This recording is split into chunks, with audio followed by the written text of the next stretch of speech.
Eh bien voici maintenant Noël qui approche. On vient de sortir de nos deux éclipses, celle entre le 30 novembre et le 14 décembre. J'espère que vous avez pris le temps de regarder ce qu'il fallait libérer, d'avoir accueilli cette période pour se dire « Oh, il y avait du vieux stock karmique qu'on devait libérer, puis que vous l'avez libéré tranquillement ». Si vous n'avez pas réussi, vous vous rappelez que vous pouvez venir me voir, ça va me faire plaisir de vous aiguiller. Alors pourquoi je vous parle de ça en introduction? C'est parce que j'aimerais revenir sur cette magnifique conjonction de Saturne et de Jupiter en Capricorne.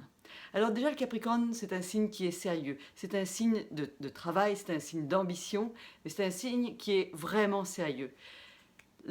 Saturne lui il est chez lui en Capricorne, il est dans sa maison préférée. Donc qu'est-ce qu'il fait Saturne? Il va pouvoir exprimer tous ses talents, toutes ses capacités. Et qu'est-ce que c'est la force de Saturne? C'est celui de nous transformer, d'aller chercher la petite bibite qui ne veut pas se régler. On sait que Saturne, c'est aussi quelque part une force destructrice. Pourquoi? Parce qu'on veut régler du karma, on veut régler des choses qu'on n'a pas su régler jusqu'à maintenant. C'est donc un très bon moment pour ça. Et puis Jupiter qui va être la même conjonction, donc ce qu'on appelle une conjonction, c'est que c'est comme si dans le ciel les planètes sont tellement proches ou alignées qu'on les voit disparaître. Donc on dit même qu'elles sont en combustion parce qu'elles vont être en degrés exacts. Jupiter, lui, c'est l'inverse. C'est l'inverse de Saturne. Lui, il veut de l'expansion, il veut de la joie, il veut du dharma.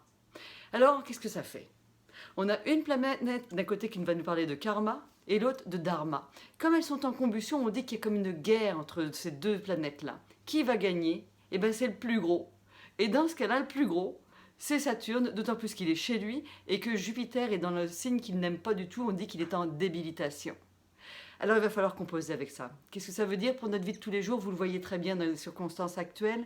On est tous un petit peu confinés chez nous ou en semi-confinement. Donc il y a une restriction de notre liberté, il y a une restriction à notre capacité d'exprimer notre dharma ou nos espérances ou nos ambitions également. Ça va durer un petit moment. Donc, c'est pas de le prendre dur, c'est l'inverse. C'est d'accueillir ça comme une possibilité encore, comme 2020, d'aller à l'intérieur, d'aller revoir exactement tout ce qui gêne, tout ce que je veux garder pour la suite, et puis me débarrasser tranquillement de ce que je ne peux pas. Et puis, c'est pas la peine de lutter. Donc, si vous pouvez arriver à passer cette période, surtout du 21, en accueillant les situations telles qu'elles sont, en lâchant prise, vous savez, ce truc qui est si difficile. Donc, en se disant, ben, je n'ai aucune chose que je peux faire.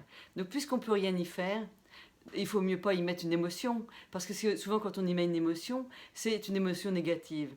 Alors si vous voulez en mettre une, c'est d'essayer de transformer pour que ça devienne de la joie. C'est de retrouver votre liberté dans la non-liberté. C'est ce que j'appelle moi, choisir l'autre liberté. Celle que vous n'avez peut-être pas encore imaginée.